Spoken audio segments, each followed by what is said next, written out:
তো এখানে আমি পরিষ্কার দেখতে পাচ্ছি যে এখানে লেখা রয়েছে 6 symptoms of diabetes, অর্থাৎ এখানে ইংলিশ বাংলা দুরকমই করা আছে আপনাদের দেখার সুবিধার্থে এবং বোঝার সুবিধার্থে। ডায়াবেটিসের 6 লক্ষণ। হঠাৎ করে আপনার কেন মনে হবে যে আমি ডায়াবেটিসে আক্রান্ত হয়েছি? হঠাৎ করে আপনার মনে হওয়ার কিছু সিম্পটম যদি আপনি দেখেন যে বারবার আপনার গলা শুকিয়ে যাচ্ছে, অর্থাৎ আপনি তৃষ্ণার্ত হয়ে পড়ছেন। হঠাৎ কোনো কারণ ছাড়া আপনার কিন্তু ওয়েট ডিক্রিজ হচ্ছে, অর্থাৎ রিডিউস হয়ে যাচ্ছে। আপনি রোগা হয়ে যাচ্ছেন, অ্যাবনরমালি রোগা হয়ে যাচ্ছেন, যেটা আপনার ধারণার বাইরে। স্বাভাবিক স্বাস্থ্যের অধিকারী ছিলেন, কি একটু বাল্কি চেহারা ছিলেন, কিন্তু সুগার আক্রান্ত এমনভাবে হয়েছেন আপনি ধরতে পারেননি, বাট আপনি কিন্তু আপনার রেগুলার লাইফে এটা ফলো করছেন যে আপনার ওয়েট কিন্তু রিডিউস হতে থাকছে। তারপরে আপনার কি হচ্ছে? মোর ইউরিন পাস হয়ে যাচ্ছে। আপনার কিন্তু বারবার বাথরুমে যাওয়ার প্রয়োজন হয়ে পড়ছে। তাহলে এখান থেকেও বুঝতে হবে যে আগামী ২-৪ মাস গত ২-৪ মাস আগে আমি কি জায়গায় ছিলাম, এখন কেন আমার এই সিম্পটমটা দেখা দিল? তো আবার কি হচ্ছে, হঠাৎ করে আপনার এই চেঞ্জেস আসতে পারে যে বারবার আপনার খিদে পেয়ে যাচ্ছে। আপনি খেয়েছেন কিন্তু এমনই একটা কোনো ইন্টারনালি প্রবলেম শুরু হয়েছে কিন্তু আপনার বারবার খিদে পেয়ে যাচ্ছে। অতিরিক্ত ক্লান্ত লাগছে আপনার, অর্থাৎ খুব অল্প কাজ, এনার্জি ল্যাক করে যাচ্ছে, অল্প কাজ করছেন, কাজটা যেটুকু করছেন সেটুকুও আপনি মন দিয়ে করতে পারছেন না, কারণ আপনার শরীর সাথ দিচ্ছে না। অথবা চোখে, অর্থাৎ আই ভিশন কিন্তু আপনার ধীরে, ধীরে ক্ষীণ হতে শুরু করছে, অর্থাৎ ঝাপসা দেখা শুরু করছেন। অটোমেটিক্যালি আপনি তখন বুঝতে পারবেন যে আমি কিন্তু কোনো না কোনো অজানা রোগে আক্রান্ত হয়েছি। এই অজানা রোগটা কি? ডায়াবেটিস রোগ। এই ধরনের যদি ৬ টা লক্ষণ আমরা আপাতত, আমি মেডিকেল ট্রিটমেন্টে ডাইরেক্ট ঢুকছি না, আমরা আপাতত যদি দৈনন্দিন চলার পথে আমাদের জীবন ধারণ যেভাবে চলছে সেখান থেকে যদি এইসব সিম্পটম গুলো আমি লক্ষ্য করি, তাহলে এটা বুঝতে পারবো যে আমরা কিন্তু অলরেডি কোনো না কোনো রোগে আক্রান্ত। তাহলে এবার আপনারা বুঝে গেলেন আজকে থেকে যে এই সিম্পটম গুলি যদি আমার পরপর কোনো না কোনোটা যদি বেশি মাত্রায় দেখা যায় অন্য দিনের থেকে, এখন দেখা গেল লাস্ট ২ মাসে হয়নি, এখন থেকে কিন্তু আমি রোজ দেখছি লক্ষ্য করে আমার অতিরিক্ত খিদে পেয়ে যাচ্ছে। অথবা হঠাৎ করে দেখছি গত সপ্তাহখানেক পর থেকে যে আমার ওয়েটটা আস্তে, আস্তে লস হচ্ছে। তাহলে ভাবুন, বা আমাকে বারবার বাথরুমে যাওয়ার প্রশ্ন আসছে, অথবা আমি অল্প কোনো কাজ করলেই শুয়ে থাকলে ভালো হচ্ছে, এনার্জি নেই, ক্লান্তি বোধ লাগছে। এই রকম যদি সিম্পটম দেখেন তাহলে আপনি বুঝে যাবেন যে আপনার কিন্তু ডায়াবেটিস রোগটা শরীরে বাসা বাঁধতে শুরু করেছে। তাকে ইনিশিয়াল স্টেজেই আপনাকে প্রতিবন্ধকতা তৈরি করতে হবে যাতে ওর শরীরে আর বাড়বাড়ন্তর দিকে না যায়। Next slide. তো এখানে দেখছি যে এই যে ডায়াবেটিস নিয়ে আমি যখন কথা বলছি, মধুমেহ রোগ নিয়ে যখন কথা বলছি, এই মধুমেহ রোগ বা ডায়াবেটিসকে আমরা কিন্তু ২ টো ভাগে ভেঙে দিতে পারি। ২ টো ভাগে কিভাবে ভেঙে দিতে পারি? যে ডায়াবেটিসের লক্ষণটা মোটামুটি আমরা যা লক্ষণ দেখি প্রায় প্যারালালই থাকে। তো ডায়াবেটিসের এই সিম্পটমস কে আমরা ২ টো ভাগে যদি ভাগ করি, অর্থাৎ symptoms of type 1 diabetes. Type 1 diabetes এর মধ্যে কি সিম্পটম দেখছি? যা টাইপ 1 এর মধ্যে আমরা দেখছি চরম ক্ষুধা, অর্থাৎ খুব খিদে পাচ্ছে, ঘন, ঘন খিদে পাচ্ছে। তাহলে বুঝতে পারবেন আমি তো খেলাম কিন্তু ডাইজেস্ট হচ্ছে না অন্য কোনো কারণে আমার হচ্ছে। আপনার তখন প্রশ্ন আসবে যে এটা তাহলে কি কারণে হচ্ছে? তারপরে কি হচ্ছে? আপনার সেই মোর ইউরিন পাসের প্রশ্ন হতে যাচ্ছে, অর্থাৎ বারবার বাথরুমে যাওয়ার প্রশ্ন আসছে। জল পিপাসা পাচ্ছে, মানে গলা শুকিয়ে আসছে। তাহলে বুঝতে পারছেন ভেতর থেকে কেউ না কেউ আপনাকে হাতছানি দিচ্ছে যে আপনি কিন্তু একটা কোনো রোগে আক্রান্ত হতে চলেছেন বা অলরেডি আপনি হয়ে আছেন। চোখে ঝাপসা, অর্থাৎ দৃষ্টিটাও আপনার কম আসছে, ওজন আপনার ওরকম কমতে থাকছে, ক্লান্তি বোধ লাগছে। টাইপ 1 ডায়াবেটিস এর মধ্যে কিন্তু আপনি এই সিম্পটম গুলো দেখতে পাচ্ছেন। তাহলে এখান থেকেও আপনি বুঝে যাবেন যে আমি কিন্তু সুগারে আক্রান্ত অলরেডি হয়েছি। এবার আপনাকে সিরিয়াস হতে হবে যে এখান থেকে আমাকে ঘুরে দাঁড়াতে হলে, নিজেকে সুস্থ রাখতে গেলে কি করতে হবে। আসছি আমরা সেই সব আলোচনা নিয়ে। তো নেক্সট স্লাইড। নেক্সট স্লাইডে কি বললাম যে symptoms of type 2 diabetes. Type 2 diabetes এর লক্ষণগুলো কি? আমি তো 1 টা শিখলাম, তাহলে 2 টা আমরা কি শিখবো? 2 তে দেখছি যে তৃষ্ণা বেড়ে যাচ্ছে, অর্থাৎ প্রথম পর্যায়ে আমরা দেখেছিলাম যে আমাদের খুব জল পিপাসা পাচ্ছে, গলা শুকিয়ে আসছে, কিন্তু টাইপ 2 র ক্ষেত্রে সেটা কি হচ্ছে? একটু বেশি মাত্রায় হচ্ছে। যে গলা শুকানোটা আমি 1 এ বলেছিলাম, এটার পিপাসার্থ আপনি কিন্তু আরো বেশি মাত্রায় ফিল করবেন। এখানে কিন্তু একটা দেখানো হচ্ছে, লক্ষণ মধ্যে বলা হচ্ছে যে ওজন কিন্তু অতিমাত্রায় আপনার কিন্তু কমে যাবে। অলমোস্ট সব একই আপনার সিমটম থাকবে, ঝাপসা দৃষ্টিও থাকতে পারে, ক্লান্তি বোধ লাগতে পারে, ঘন ঘন বাথরুমের প্রশ্ন আসতে পারে। এইবার যেটা ইম্পর্টেন্ট জিনিস আমি নতুন করে আসছি, আপনার কিন্তু হাত পায়ে একটা ঝিঝি ধরে থাকার প্রশ্ন আসবে। আপনারা শুনে থাকতে পারেন আপনাদের মা, বাবা, কোনো বিশিষ্ট আত্মীয়-স্বজন বা একটু বয়োজ্যেষ্ঠ যারা সুগারে আক্রান্ত, তাদের মুখে আপনারা অনেকেই শুনে আছেন, হয়তো আজকে আমার কাছে শুনছেন, এটা নতুন নয়, শুনে আছেনও হয়তো অনেকে এরকম আছেন, যে দেখবেন হাত পায়ে ঝিঝি ধরে যাচ্ছে। তো হাত পায়ে ঝিঝি ধরে যাওয়া, অঠরতা, এইবার কি হচ্ছে, ত্বক, অর্থাৎ আপনার ত্বকটা কিন্তু শুষ্ক হয়ে আসছে, রুক্ষ হয়ে আসছে। যে গ্লামার, যে স্কিনের আপনার একটা উজ্জ্বলতা ভাব ছিল, যার যে বয়সেই থাকুক না কেন, সেটা কিন্তু আস্তে আস্তে ক্ষীণ হয়ে যাচ্ছে।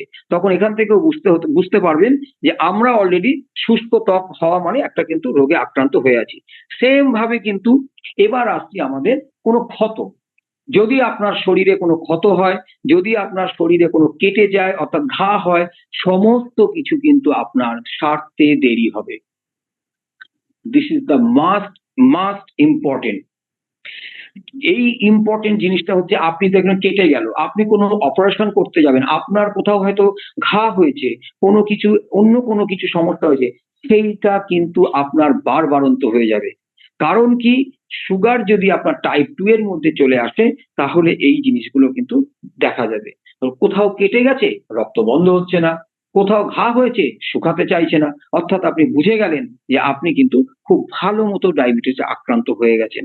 যার কারণে ওই গ্লুকোজের মাত্রা ব্লাড সার্কুলেশনে এত পরিমাণ অ্যাবনরমালি বেড়ে গেছে, যেটা আপনাকে এই কাটা বা রক্ত বন্ধ করা কিন্তু সহায়তা আর করতে পারছে না।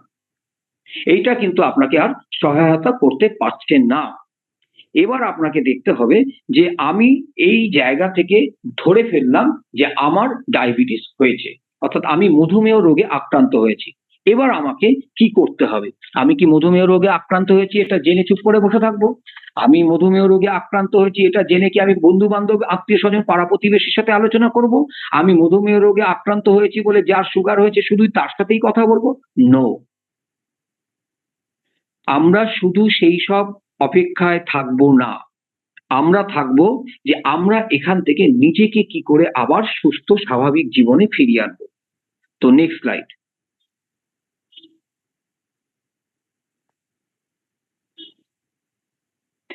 নেক্সট স্লাইডে দেখুন, অত্যন্ত একটা সুন্দর স্লাইডটা আমি দেখতে পাচ্ছি, যে location of pancreas in human body. দারুণ।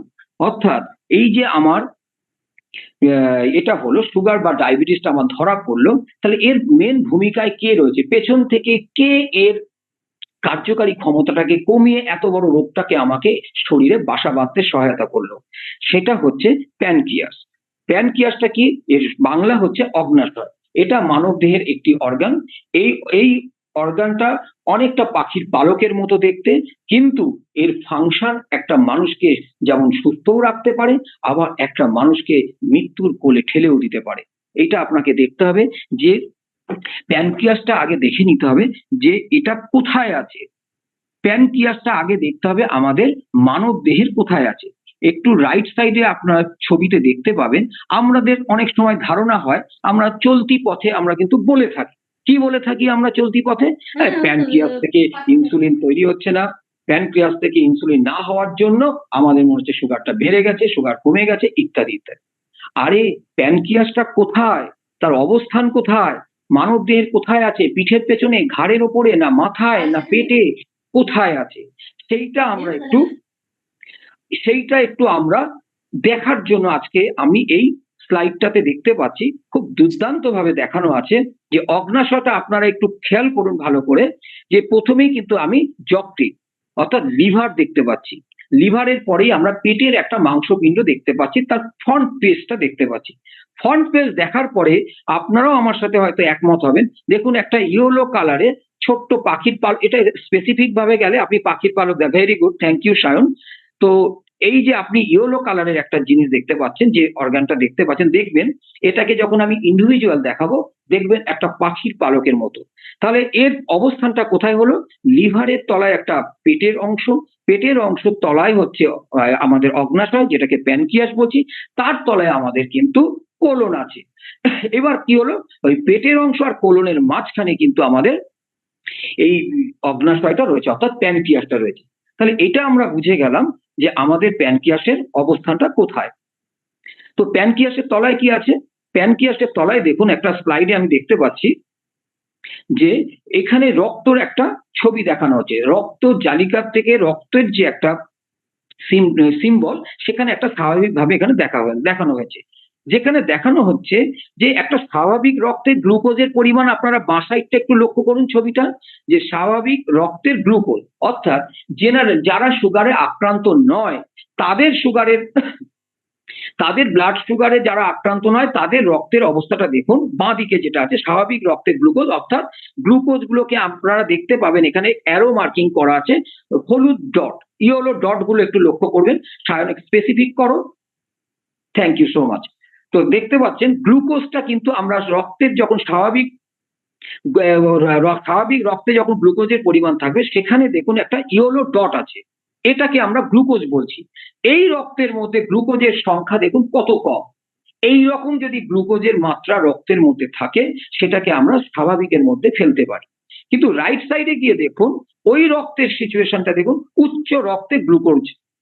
এখানে দেখুন ইয়েলো ডটটা কিন্তু অনেক বেশি মাত্রায়, নিশ্চয়ই আপনারাও দেখতে পাচ্ছেন, অনেক বেশি মাত্রায় কিন্তু এখানে উচ্চ রক্তের চাপ, অর্থাৎ গ্লুকোজ আপনারা একদম সাধারণভাবে বুঝে গেলেন, কোনো মেডিকেল টার্মের দরকার নেই, কোনো বিশেষ সায়েন্স নিয়ে মাথা লাগাতে হবে না।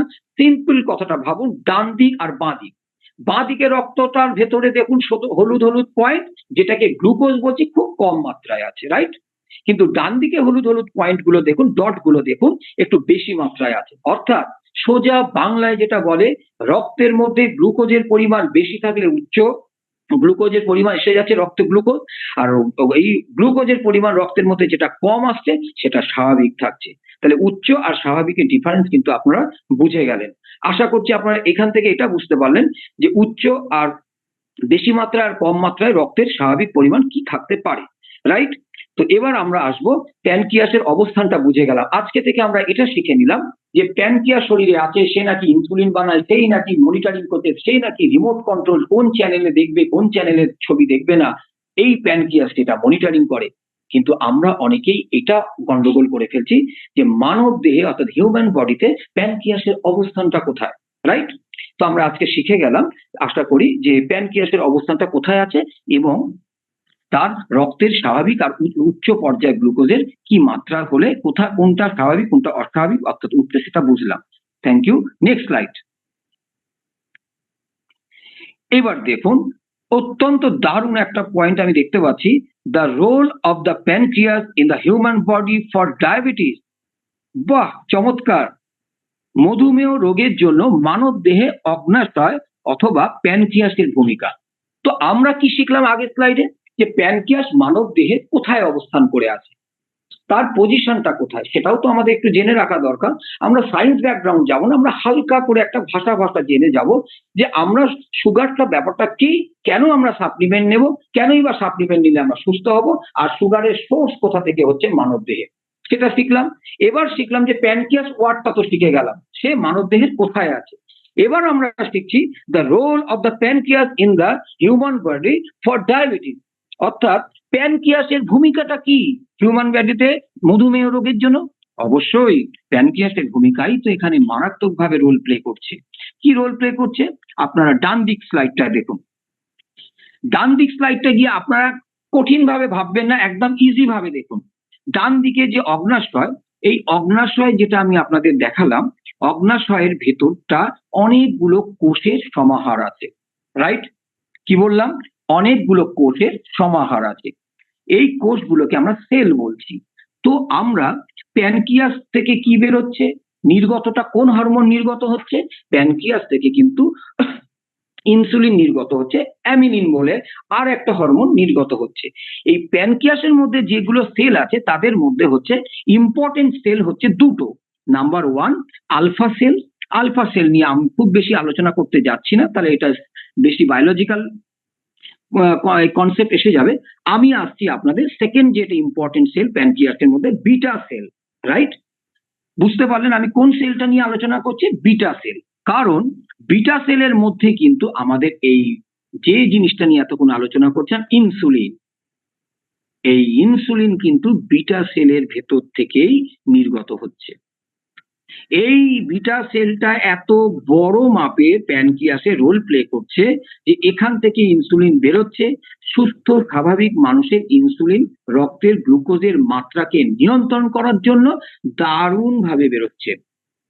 যখনই এই ইনসুলিনের প্রবলেম হবে, বেরোতে গিয়ে সমস্যা হবে, হয়তো বেরোচ্ছে কিন্তু পর্যাপ্ত বেরোচ্ছে না, বা পর্যাপ্ত বেরোচ্ছে যা দরকার তার থেকে কম বা বেশি হয়ে যাচ্ছে, তখনই কিন্তু আমাদের শারীরিক সমস্যা তৈরি হয়ে যাবে। তাহলে ভাবুন, ভারতবর্ষে যেখানে দ্বিতীয় স্থানে পড়ে রয়েছে এই সুগারে, যেখানে ৭৭ মিলিয়ন ডায়াবেটিস রোগী এই ভারতবর্ষে রয়েছে 2024-এ, তার মধ্যে 12 মিলিয়ন কিন্তু কমসে কম রয়েছে যারা অ্যাভাব 65 এজ।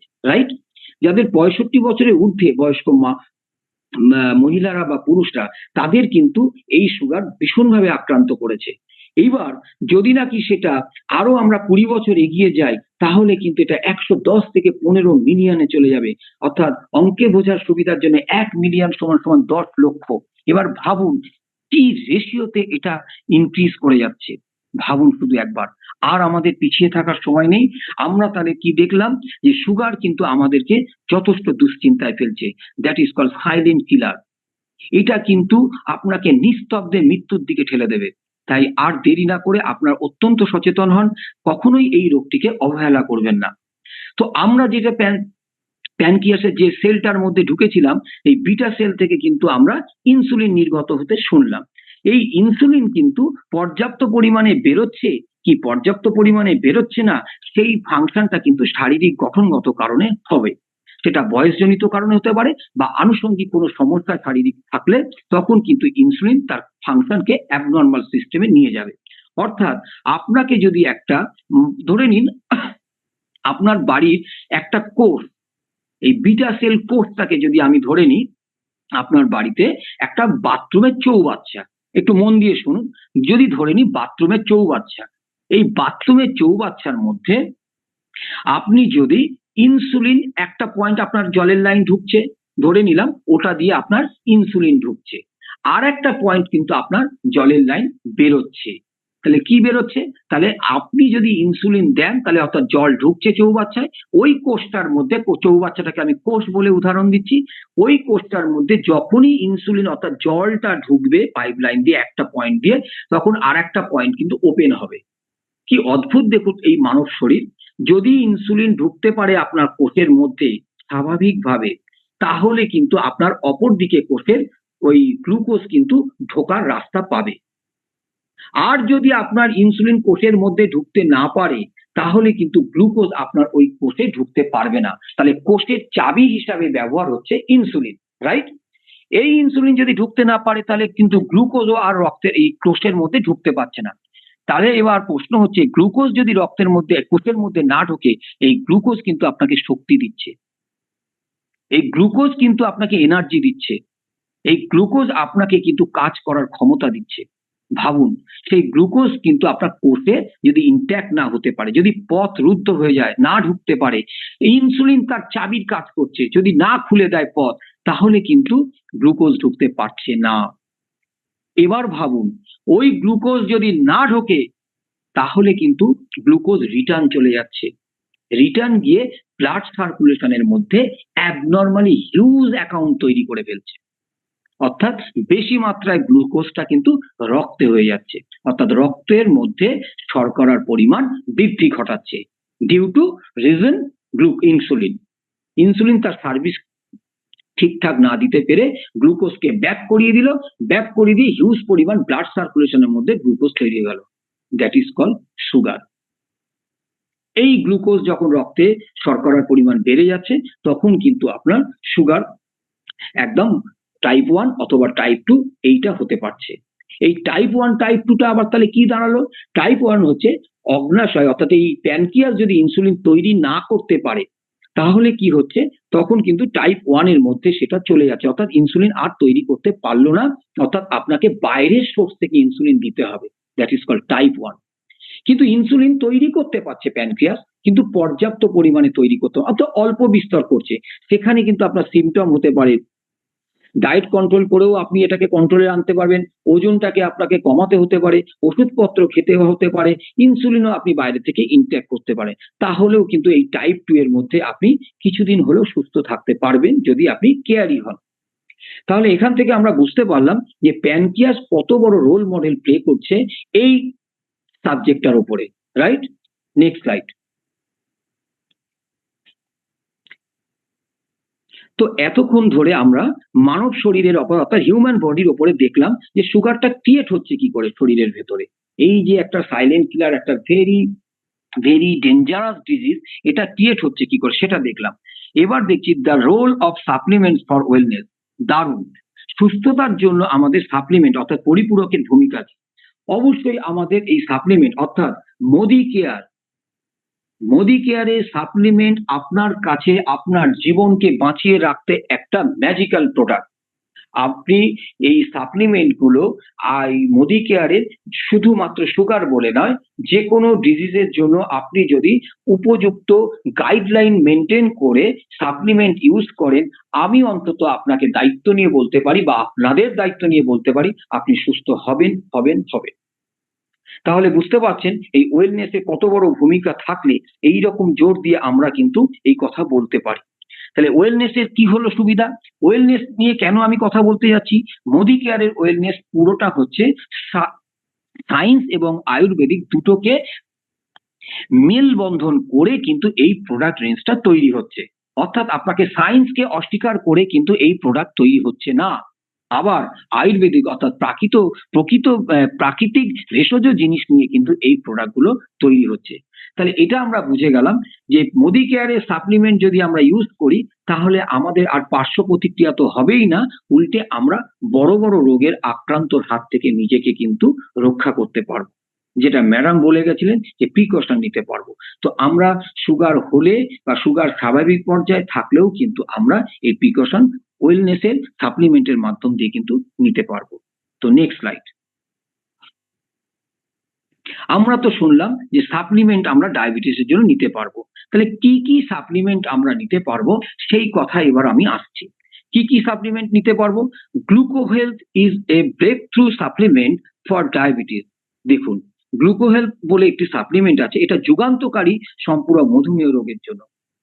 মোদি কেয়ার এক ম্যাজিক্যাল প্রোডাক্ট এনেছে গ্লুকো হেলথ। এই গ্লুকো হেলথ কিন্তু আপনাকে, আপনার যদি নর্মাল সুগার রেঞ্জ থাকে, আপনার যদি নর্মালের থেকে একটু বেশি মাত্রায় সুগার রেঞ্জ থাকে, তাহলে কিন্তু সুগার লেভেলের কন্ট্রোলের জন্য কিন্তু আপনি এই ম্যাজিক্যাল প্রোডাক্ট অর্থাৎ ওয়েল গ্লুকো হেলথ ইউজ করতে পারবেন। দেখুন এখানে কি কি ইনগ্রিডিয়েন্টস আছে। ক্রোমিয়াম পিকোলিনেট রয়েছে, এখানে ক্যানোমোনান রয়েছে, দারচিনি যেটা, ফেনুগ্রিক রয়েছে এখানে, আর রয়েছে বিটার গার্ড। খুব ইম্পর্টেন্ট, কিন্তু একটা জিনিসও আপনারা দেখে বলতে পারবেন না যেটা আর্টিফিশিয়াল বা এটা কোনো কেমিক্যাল জাতীয়। প্রত্যেকটা কিন্তু আপনাদের চেনা পরিচিত ঘরোয়া প্রাকৃতিক ভেষজ জিনিস নিয়ে কিন্তু এর ম্যানুফ্যাকচারিং। আপনি ক্রোমিয়াম, এটাও একটি যৌগ উপাদান, আপনি দারুচিনি, এটাও আপনার চেনা আছে, আপনার মেথি, এটাও আপনার চেনা আছে, করলাও আপনার চেনা আছে। তাহলে গ্লুকোজের মাত্রাকে কন্ট্রোল করার জন্য আমরা যে কার্বোহাইড্রেট খাবার, চর্বি, প্রোটিন, এই যে জিনিসগুলোকে ভেঙে শরীরে বিপাকীয় ফাংশনিং করতে কিন্তু এই ক্রোমিয়াম পিকোলিনেট কিন্তু ভয়ঙ্কর ভাবে সার্ভিস দিচ্ছে আমাদের। এই সাপ্লিমেন্ট আপনাকে কি যুগান্তকারী সুস্বাস্থ্যের অধিকারী করে দেবে আপনি স্বপ্নেও ভাবতে পারছেন না। যারা ব্যবহার করেছেন তাদের অভিজ্ঞতা, আর যারা ব্যবহার করবেন আজকে শোনার পর থেকে, তখন দেখবেন একদম সেই অভিজ্ঞতার সাথে আজকের পর থেকে জেনে যাওয়ার অভিজ্ঞতা পুরো সেম টু সেম হয়ে যাবে। ব্লাড সুগারে গ্লুকোজের ব্যালেন্স করার জন্য ক্রোমিয়াম পিকোলিনেট কিন্তু মানে ধন্বন্তরী কাজ করছে। এবার আসুন দারুচিনি। দারুচিনি ব্লাড সুগার লেভেলকে, ইনসুলিনের মাত্রাকে কমানো এবং বাড়ানো, এই ব্যালেন্সিংটাকে কিন্তু দারুচিনি একটা মহিষী ভূমিকা পালন করছে। সেম ভাবে কিন্তু এখানে মেথির যে ফাংশনটা আছে, মেথিও কিন্তু সেম ভাবে। মেথি আবার কি অদ্ভুত জিনিস, দেখো এমনি আপনারা জেনেই গেছেন মেথি কিন্তু পেটকে ঠান্ডা রাখে। তাহলে পেটকে যখন ঠান্ডা রাখে তখন এটা তো ভালো ফাংশন করবে, এটা তো আর বলার অপেক্ষা রাখে না। প্যানক্রিয়াস থেকে ইনসুলিন কি পর্যায়ে বেরোবে, কতটা ব্যালেন্সিং থাকবে, এমনকি ব্লাড প্রেশারকে পর্যন্ত কন্ট্রোল করার জন্য মেথি কিন্তু ভীষণভাবে উপকারী। এই মেথি কিন্তু এই গ্লুকো হেলথের নানান ৩-৪টে উপাদানের মধ্যে অন্যতম উপাদান। তাহলে প্যানক্রিয়াসের ইনসুলিন নির্গত করার যে ফাংশন অর্থাৎ মেকানিজম যেটা আছে, এই মেকানিজমে কিন্তু মেথি শুনছি আমরা ঘরোয়া প্রোডাক্ট, কিন্তু এর একটা যুগান্তকারী ভূমিকা রয়েছে। তারপরে আমরা কি দেখতে পেলাম, করলা। করলা নিয়ে আপনাদের নতুন করে কিছু বলার নেই, করলাও কিন্তু সেম ভাবে এটা কিন্তু একইভাবে কাজ করে যাচ্ছে, কারণ এই করলাও কিন্তু আপনাকে ইনসুলিনের মাত্রা, ইনসুলিন তৈরি করা বা পেটকে ঠান্ডা রাখা এবং ব্লাড সুগার ও আপনার প্রেশারকে কিন্তু কন্ট্রোলে রাখার জন্য ভীষণ গুরুত্বপূর্ণ ভূমিকা পালন করছে। Next slide. নেক্সট স্লাইডে কি বললাম, আমরা এতক্ষণ কিন্তু গ্লুকো হেলথ নিয়ে শুনলাম। এই গ্লুকো হেলথ হচ্ছে একদম সোজাভাবে শুনলাম যে যার নর্মাল সুগার আছে সেও প্রিকশনের জন্য খেতে পারবে, যার অল্প বিস্তর সুগার বেড়েছে, যে মোটামুটি 200-250 নিচে সুগার রেঞ্জ আছে ভরা পেটে বা খালি পেটে, সেখানে কিন্তু আপনি গ্লুকো হেলথ কন্টিনিউ ইউজ করতে পারছেন। এবার আসছি, করলা jamun juice is an important supplement for diabetes. করলা জামুন জুসও কিন্তু একটি গুরুত্বপূর্ণ পরিপূরক। দেখুন, গ্লুকো হেলথের সাথে সাথে কিন্তু আর একটা সাপ্লিমেন্ট আমরা সাজেস্ট করতে পারবো, মোদি কেয়ারের সাপ্লিমেন্ট। সেটা কি, করলা জামুন জুস।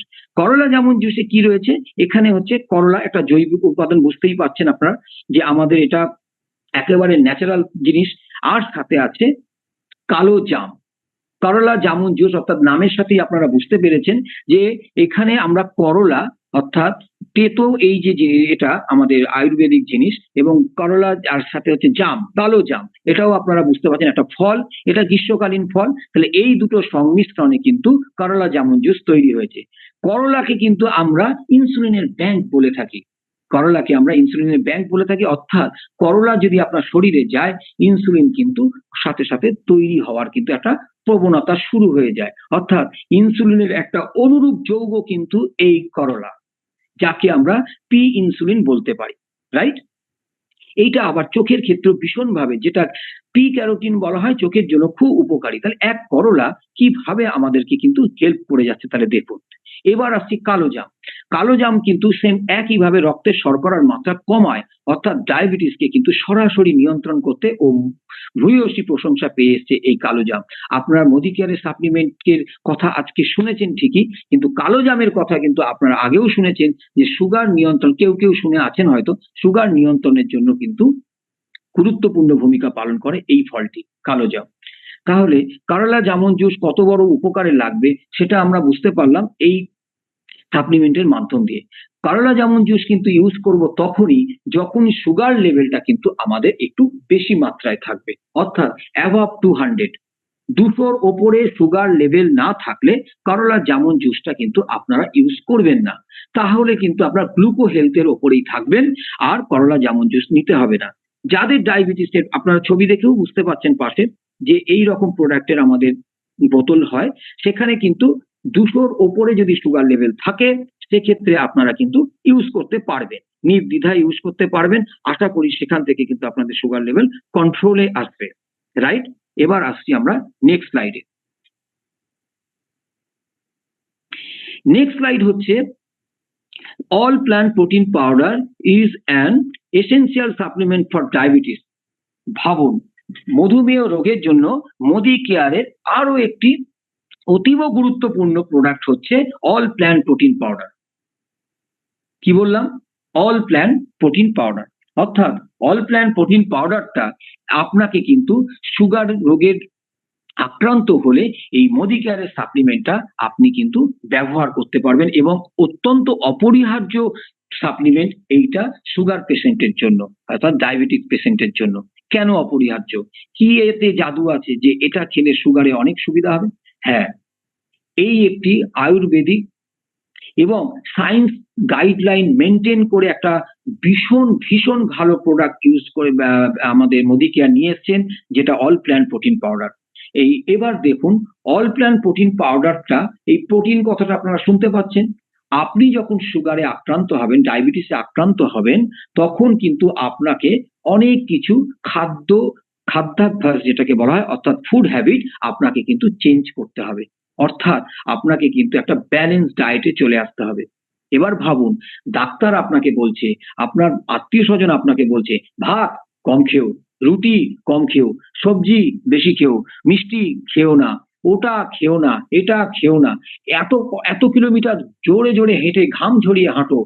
সকালে একবার হাঁটতে যাও, বিকালে একবার হাঁটতে যাও, ৪০ মিনিট করে হাঁটো। এগুলো কিন্তু আমার মুখ থেকে আজ নতুন নতুন শুনছেন তা নয়। এগুলো আপনারা এর আগেও শুনেছেন। এবার ভাবুন তো, একটা অসুস্থ মানুষ যার ওয়েট রিডিউস করে গেল, একটা অসুস্থ মানুষ যার খিদে বারবার পাচ্ছে অথচ খেলে অসুস্থ হয়ে পড়ছে। একটা অসুস্থ মানুষ ইনসুলিনের অভাবে প্যানক্রিয়াস ফাংশন করছে না। সে তার ক্লান্তি বোধটা বেশি চলে আসছে। অনেক সময় হাত পায়ে ঝিঁঝি ধরে যাচ্ছে। সেই লোকটাকে কিন্তু ব্যালেন্স ডায়েট করার সাজেশন দেওয়া হচ্ছে। ভাবুন একবার। ব্যালেন্স ডায়েট করার জন্য তাকে সাজেশন দেওয়া হচ্ছে, সেটা ডাক্তারের তরফ থেকেও আসছে। আপনি এটা খাবেন না, ওটা খাবেন না। আরে ওটা তো খাবেন না, কিন্তু উনি যে শারীরিকভাবে দুর্বল হয়ে পড়ছেন এই কথাটা কিন্তু আপনাদের মাথায় রাখতে হবে ডায়াবেটিক পেশেন্টের জন্য। যখনই আপনার ফুড হ্যাবিটটাকে চেঞ্জ হবে, যখনই আপনাকে একটা নরমাল ডায়েটে আসতে হবে, তখন কিন্তু আপনার শরীরে অলরেডি প্রোটিনের কিন্তু ঘাটতি শুরু হয়ে যাবে। রাইট? এই প্রোটিনের ঘাটতি যখন শুরু হয়ে যাবে, তখন কিন্তু আপনাকে মাথায় রাখতে হবে এই প্রোটিন কি করে আপনাকে ইনটেক করা যাবে বাইরের সোর্স থেকে। এই ইনটেক করতে গেলে বাইরের সোর্স থেকে আমি অন্তত সাজেশন দেব মোদি কেয়ারের all plant protein powder diabetic পেশেন্টের জন্য অপরিহার্য একটি সাপ্লিমেন্ট। তো এই অল প্ল্যান্ট প্রোটিন পাউডারের মধ্যে সয়া প্রোটিন আছে, পি প্রোটিন আছে, হুইট প্রোটিন আছে। অত্যন্ত ভালো ভালো দেখতে পাচ্ছেন সয়া প্রোটিন, মটর জাতীয় প্রোটিন আর গম প্রোটিন। অর্থাৎ এই আইটেমগুলো আপনারা সাইডে গেলে দেখতে পাবেন ট্রি ব্লেন্ডের এর পাওয়ার রয়েছে। ট্রি ব্লেন্ড কি রয়েছে? হুইট, সয়া আর ইয়েলো পি। তাহলে এই ৩ টে আইটেম দিয়ে আমাদের কিন্তু এই অল প্ল্যান্ট প্রোটিন পাউডারটা তৈরি হয়েছে। এই অল প্ল্যান্ট প্রোটিন পাউডারের মধ্যে কেন আপনি প্রোটিনটা ভালো পাচ্ছেন? তার কারণ হচ্ছে এখানে কিন্তু অ্যামাইনো অ্যাসিড রয়েছে। যে অ্যামাইনো অ্যাসিড প্রোটিনকে ইনটেক করতে আপনাকে ভীষণভাবে সহায়তা করবে। এই অ্যামাইনো অ্যাসিডটা আবার এই অল প্ল্যান্ট প্রোটিন পাউডারের মধ্যে এসেনশিয়াল অ্যামাইনো অ্যাসিড রয়েছে ৯ টা আর নন এসেনশিয়াল অ্যামাইনো অ্যাসিড রয়েছে ১৩ টা। ভাবুন, ৯ টা এসেনশিয়াল অ্যামাইনো অ্যাসিড রয়েছে। তাহলে আপনার যে খাদ্যাভ্যাস তৈরি করতে হলো আফটার ডায়াবেটিস ডিজিজের পর, অর্থাৎ ডায়াবেটিস ডিজিজ যখন আইডেন্টিফাই হয়ে গেল আপনার শরীরে আক্রান্ত হয়েছে মধুমেহ রোগ, তখন তো আপনাকে ফুড হ্যাবিট চেঞ্জ করতে হলো। অটোমেটিক আপনার খাদ্যাভ্যাস চেঞ্জ করতে গিয়ে দেখা গেল শারীরিকভাবে আপনি আবার নতুন করে দুর্বল হতে শুরু করলেন। তখন কিন্তু আপনার এই প্রোটিন যে ঘাটতি পড়ছে, এই প্রোটিন অল প্ল্যান্ট প্রোটিন সেই ঘাটতি পরিপূরণ করবে। যেখানে ৯ টা অ্যামাইনো অ্যাসিড আছে এসেনশিয়াল অ্যামাইনো অ্যাসিড আর নন এসেনশিয়াল অ্যামাইনো অ্যাসিড ১৩ টা আছে। যেখানে wheat protein, soya protein, yellow P এর মতো জিনিস রয়েছে। তাহলে ভাবুন কত বড় কাজে আসবে এই রকম ডায়াবেটিক পেশেন্টের জন্য যদি আপনি এই অল প্ল্যান্ট প্রোটিন পাউডারটাকে সাজেস্ট করেন। অ্যাডাল্টদের রেশিও অনুযায়ী ১ গ্রাম লাগে, ১ গ্রাম প্রোটিন লাগে তার ১ কেজি ওজনের উপর। তাহলে ভাবুন যদি একটা মানুষ ৬০ কেজি ওজন হয় তাহলে তার ৬০ গ্রাম প্রোটিন লাগবে। আপনি যে মাছ, ভাত, ডাল, সবজি, ডিম এসব খাচ্ছেন সেখান থেকে যে প্রোটিন নিচ্ছেন, যে ইনটেক করছেন আপনি কিন্তু বহাল তবিয়তে আমি তো খেয়েছি মাছ, আমি তো খেয়েছি ডিম, আমি তো খেয়েছি দুধ। কিন্তু আদৌ কি আপনারা সেই রেশিওটা দেখছেন যে আমার ৬০ কেজি যদি ওজন হয়, ৬৫ কেজি যদি ওজন হয় তাহলে ৬০ গ্রাম কি ৬৫ গ্রাম আমার কিন্তু প্রোটিন ইনটেক করার দরকার। নো। আপনি কেন? আমরা কেউই সেটা কিন্তু ফলো করি না। রাইট? তা আমরা যদি সেটা না ফলো করি তাহলে আমাদের কিন্তু প্রোটিনের ঘাটতি শুরু হয়ে যাচ্ছে। তাই অল প্ল্যান্ট প্রোটিন কিন্তু আপনাকে সেই ঘাটতি পরিপূরণ করবে। যেখানে আপনি যদি ১০ গ্রাম প্রোটিন আমাদের এই অল প্ল্যান্ট প্রোটিনটা নেন, ১০ গ্রাম অর্থাৎ ১ স্পুন যদি আপনি ১০ গ্রামের মাপে নেন, তাহলে আপনাকে অল প্ল্যান্ট প্রোটিন পাউডার 8.42 গ্রাম কিন্তু হাই প্রোটিন আপনাকে ডেলিভার দেবে। ওখানে কিন্তু আপনি ৮.৪২ গ্রাম প্রোটিনটা পাবেন। আমাদের এই অল প্ল্যান্ট প্রোটিনে কিন্তু কোনো ন্যাচারাল টেস্ট, এতে কিন্তু আর্টিফিশিয়াল কোনো কেমিক্যাল টেস্ট নেই। এটা হাইলি সলিউবল, অর্থাৎ আপনি যখন দুধের মধ্যে বা জলের মধ্যে উষ্ণ জলে গুলবেন তাহলে সাথে সাথে এটা দ্রবীভূত হয়ে যাবে। গোলার সময় দেখবেন না যে দলা দলা পাকিয়ে ডেলা ডেলা হয়ে নষ্ট হয়ে যাচ্ছে, ওয়েস্টেজ হচ্ছে, গালে মাখছে, গ্লাসের তলায় পড়ে থাকছে। তাহলে ভাবুন কি দুর্দান্ত প্রোডাক্ট একটা, যেটা কিনা জল এবং দুধের সাথেও মিশতে সহায়তা করছে। কোনো রকম কেমিক্যাল নেই। টেস্টে কিন্তু একদম ন্যাচারাল টেস্ট। সুগার, এতে কোনো সুগার নেই, নো অ্যাডেড সুগার। এতে কোনো কালার সেটা পর্যন্ত নেই, অর্থাৎ কোনো কেমিক্যাল রং কিন্তু এতে মেশানো নেই। আবার কি কোলেস্টেরল এবং ফ্যাট ফ্রি। Why not? কেন না? হোয়াই অল প্রোটিন পাউডার আমরা ইউজ করব না ডায়াবেটিক পেশেন্টের জন্য? কেন সাজেস্ট করব না? একদম আলবাত সাজেস্ট করব আমরা। যেখানে আমরা নো সুগার, অর্থাৎ কোনো সুগার অ্যাড নেই। যেখানে কোনো কোলেস্টেরল বা ফ্যাট হওয়ার নেই, চান্স নেই। যেখানে কোনো কালার মেশানো নেই, ন্যাচারাল টেস্ট দেওয়া আছে। এই রকম লেভেলের এখানে 8.42 গ্রাম আমি প্রোটিন পাচ্ছি প্রতি 10 গ্রামের মধ্যে। আর কোনটাতে পাবেন? কোন প্রোটিন পাউডার এরকম পাবেন without Modicare all plan protein powder? পাবেন না। তো আমরা তাহলে কি শিখে গেলাম? আমরা শিখে গেলাম ডায়াবেটিকস পেশেন্টকে কিন্তু যদি নরমাল সুগার থাকে, 200 র নিচে থাকে, তাহলে কিন্তু আমরা গ্লুকো হেলথ চালিয়ে যাচ্ছি। রাইট? যদি দেখেন যে 200 র ওপরে আছে, কি তার থেকে একটু বেশি চলে গেছে, কি অনেক দিন ধরে, দীর্ঘদিন ধরে সুগারে আক্রান্ত 200, 250, 300 এর মধ্যে ঘোরাঘুরি করছে, তাহলে আমরা সেকেন্ডটাকে এড করব, অর্থাৎ করলা জামুন জুস। তার সাথে কিন্তু আমরা যেহেতু প্রোটিনটা রিডিউস করতে থাকে শরীরে, ফুড হ্যাবিটটা চেঞ্জ হয়ে যাচ্ছে বলে, সেক্ষেত্রে কিন্তু আমরা থার্ড একটা অপশন রাখলাম, অল প্ল্যান প্রোটিন পাউডার। তো এই ৩ টে সংমিশ্রণে আপনি কিন্তু ডায়াবেটিক মুক্ত হতে পারবেন একদম ভেতর থেকে। এরপরে দেখা গেল আপনি যদি দীর্ঘমেয়াদী সুগারে আক্রান্ত হয়ে থাকেন, তাহলে কিন্তু আপনার ক্যালসিয়ামের সমস্যা হতে পারে। আপনি যদি দীর্ঘমেয়াদী সুগারে আক্রান্ত হয়ে থাকেন, তাহলে আপনার চোখের সমস্যা হতে পারে, দাঁতের সমস্যা হতে পারে। এর জন্যও কিন্তু ব্যাক টু ব্যাক প্রোটেক্ট করার জন্য ক্যালসিয়াম, অশ্বগন্ধা, এবং এরমও হতে পারে দীর্ঘদিন সুগার বহন করলে কোনো মহিলা বা পুরুষ, তাদের এটাও হতে পারে যে কনস্টিপেশনের সমস্যা আসতে পারে। সেক্ষেত্রেও কিন্তু আপনারা জিরায়ও ইউজ করতে পারবেন। তাহলে সেই সব নিয়ে আপনি টোটাল একটা মোদিকেয়ারের ওয়েলনেস প্রোডাক্টে যদি ডায়াবেটিসের উপর ফলো করেন, আপনি পুরোপুরি সুস্থ থাকতে পারবেন আর ৫টা সাধারণ মানুষের মতো। তা আশা করি আমরা বায়োলজিক্যাল, সায়েন্টিফিক, সমস্ত মেডিকেল এই ধরনের আলোচনা থেকে সরে গিয়ে একটু সাদামাটা ভাবে, গতে বাঁধা বাংলা ধরে আমরা ওয়েলনেস প্রোডাক্টের উপর কিভাবে এগোতে পারি, ডায়াবেটিসকে কিভাবে আমরা আমাদের পরিবার থেকে এই রোগকে কি করে মুক্ত করতে পারি, সেটা আজকে একটু আলোচনা করে জানার চেষ্টা করলাম। Thank you so much. কতটা জানিয়েছি আমি জানতে পারলাম না। তো প্রত্যেককে আমার এই কথা সহ্য করার জন্য অশেষ, অশেষ ধন্যবাদ। Thank you. Over to MC. অনেক অনেক ধন্যবাদ। অনেক কিছু জানতে পারলাম যেগুলো জানা ছিল না আমার, আশা করি সবারই কম বেশি। তো হঠাৎ মনে হচ্ছিল যে স্কুলের কিছু বায়োলজি ক্লাসের মতন শুনছিলাম। প্রথমে প্যানক্রিয়াসের যখন ডিটেলস গুলো জানছিলাম, তারপরে আস্তে আস্তে যখন আপনি